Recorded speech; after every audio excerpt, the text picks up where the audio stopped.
Hey, what up, dogs? Welcome back to Garo Attacks. Clicker Heroes! Rawr!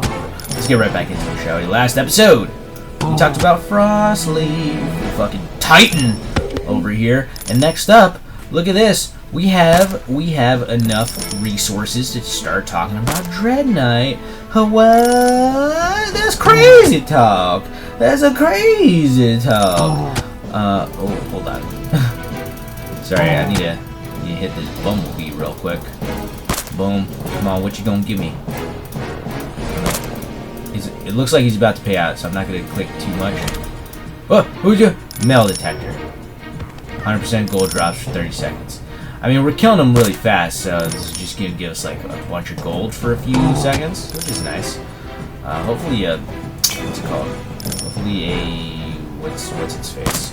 And I'm still idle after the bumblebee, which is super cool. I like that effect. But hopefully a treasure chest comes by, and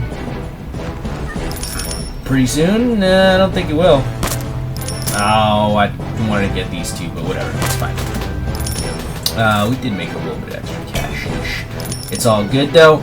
Oh shit, I totally forgot. We could totally defeat this guy. And it's whatever. I want to kill him by myself first. See if Dread Knight will take care of it once I level him up another 25 levels.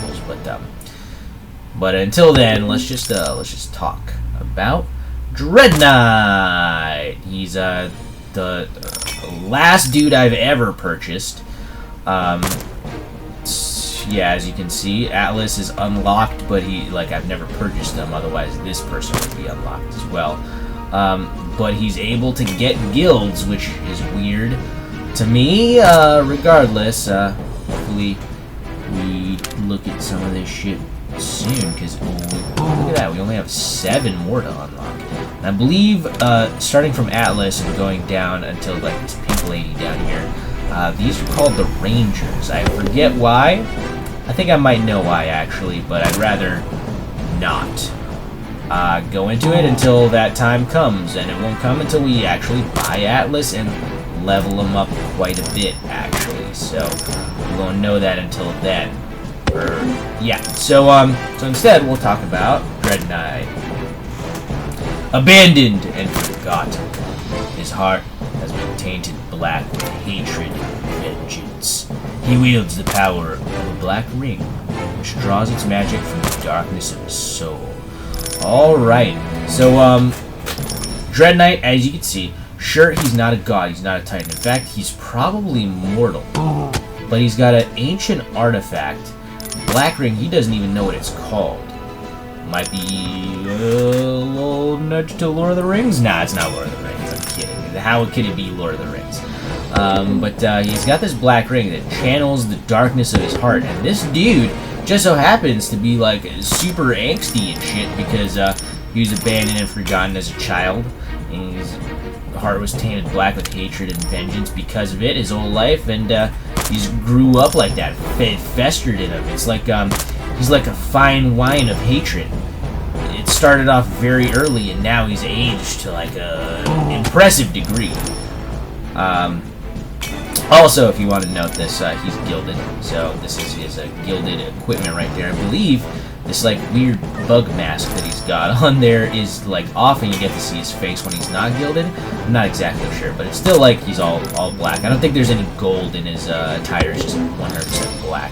Maybe red too, actually. So black and red, and no gold trim or nothing. And I don't think he's got an axe either. He might just have like knives or something. This is all hearsay, because this is just from what I remember of just staring at Dread Knight for all those days that I couldn't purchase him, and just being like, oh, I'm watching Dread Knight. Same way how I'll remember Atlas like this, because or very vaguely like this, because she's not gilded yet. He or she, it's probably a dude. He's not gilded yet, and I've been staring at this dude for a long time trying to purchase him. Anyways, enough of that. Dread Knight, he may be immortal, but this ring is giving him immense power equal to the darkness of his heart, which is a lot of darkness. Anyways, first off, we have Lost Soul, and as you can see, it's got the same icon is our Power Surge and a few other of the skills back there. And now you understand that Lost Soul is not only what's it called? These icons indicate increased damage, but for Dread Knight specifically, his damage is increased when he gets super depressed. So that's what Lost Soul does. It says, "Shh, don't tell him he's part of your group. Man with nothing to lose is most dangerous, and that's how he should stay." Yep. Don't tell him he's part of your group, they said. I guess he's just fighting then around us. We're not like, hey, Dread Knight, good job. Instead, we're just like,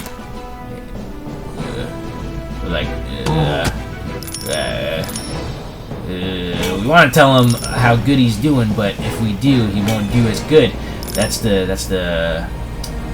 like the personal sort of thing that we're going through with Dread Knight. It's like, I want to tell you you're great, but if I tell you that, you won't be great anymore. It's interesting. It's the same way with, like, in my opinion, acting.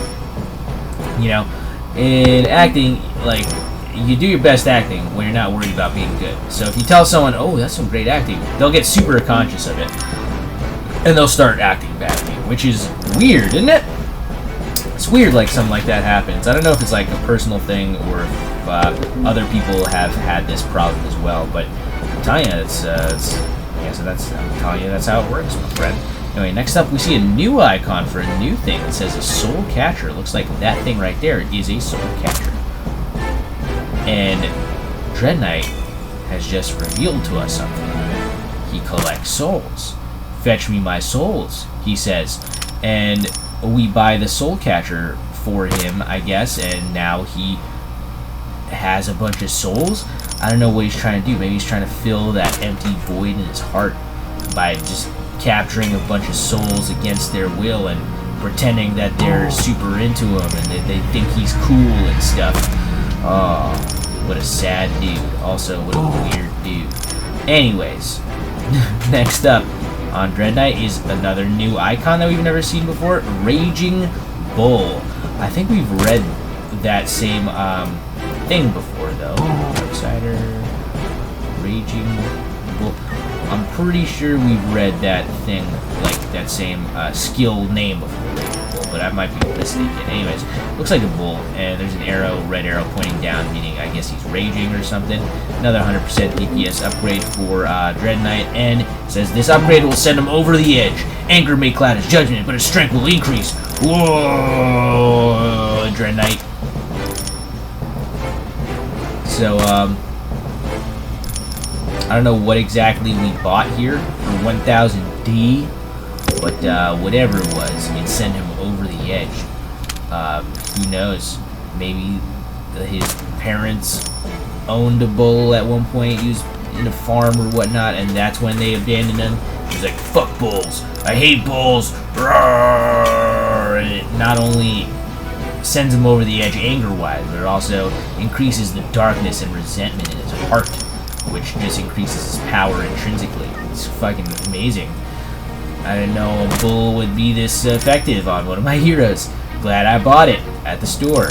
All I need to do is give the dude 1000D. Oh, so much D. Anyways, next up is another thing that the upgrade that we haven't purchased from this dude yet. Oh, tell me I haven't. Yo, so close. Is an upgrade we haven't purchased from this dude yet. It's called Dark Soul. Requires hero level 100, increases DPS by 150%. So Dread Knight will have a total DPS increase of 300, 450%, which is a lot better than some of these other 4 upgrade heroes, because at very best they're like 100, 100, 100, 100. Dread Knight's a little bit better. Yeah, this one is a lost soul, and now it becomes dark. I can't keep it inside any longer. I'm afraid it's too late. There's no stopping it now.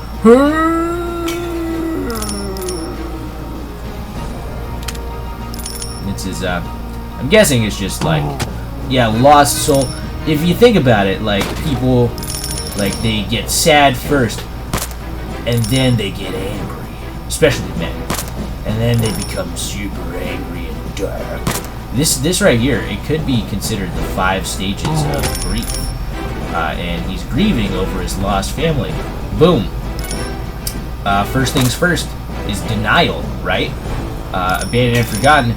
He's got this black ring, and he's in denial about what happened to him, or what he's feeling inside. He's thinking, "Oh, I don't care about my family. Fuck them. I don't even want to deal with them." Next up is, I believe, sadness. He gets super sad, and he's lost. He can't find his way. Blah blah blah blah blah. Once again, increases his power because it's the 5 stages of grief, in my opinion. Dread Knight.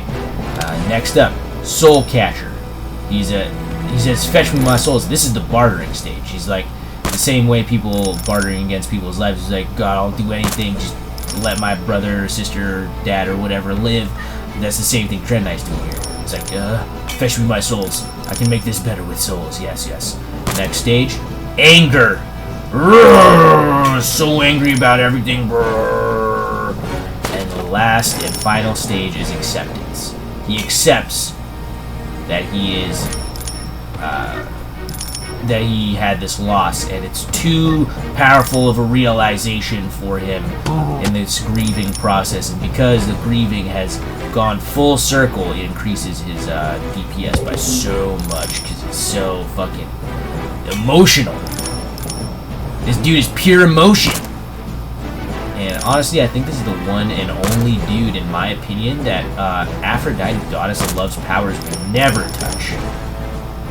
Yeah, we talked earlier about the sides, good and evil and whatnot, but I didn't talk about like how magic gets played into it. Yes, I did say Aphrodite was part of evil, but magic, I believe, is a tool of good.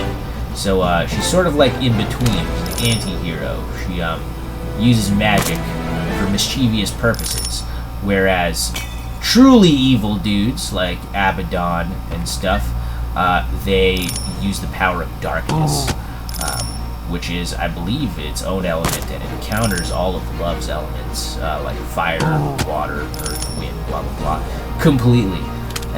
Just straight darkness. If you ever want to stop something from existing or being relevant, just plunge it into the depths of the night, and then you won't fucking see it ever again. That's how Dread Knight's power is amplified. That's how Abaddon's power is amplified. And Athena and Aphrodite sort of channel some of that with some of the stuff they got going on. Love Hurts, for example. That's sort of like magic and darkness going into like a dichotomy with itself.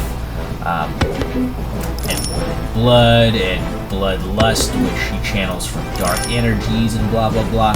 So Dread Knight is probably our very first, or maybe second if you're thinking of the Abaddon, pure darkness hero.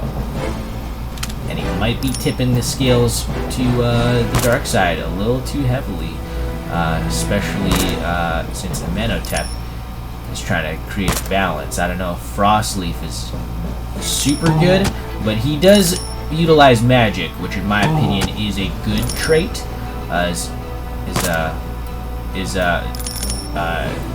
It's got its origins in the power of love, and its power is increased by such feelings and whatnot.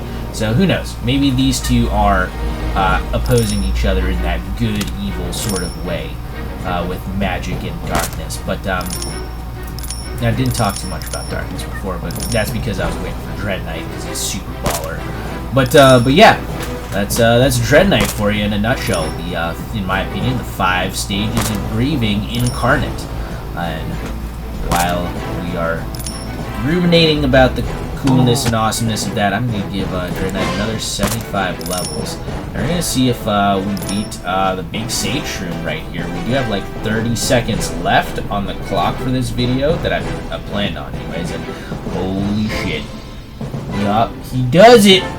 He does it!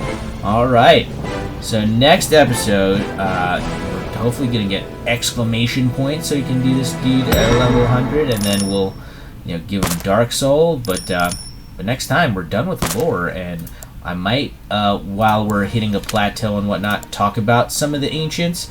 I won't be able to talk about all of them, because I only own 4 of them, and then there's 4 right here we can talk about, so that'd be like 8. Which is fine. That's basically like doing a longer sort of episode about a hero. It's actually sort of like a Sid the Helpful Adventurer episode, you know, because you have to talk about each and every one of those when we were doing Sid, and now there's 8 things to talk about over here, and we'll talk about ancients in general next time on Garo Attacks Click Your Heroes. So like, subscribe, comment if you're enjoying the series so far. And we'll see you guys next time. Peace out!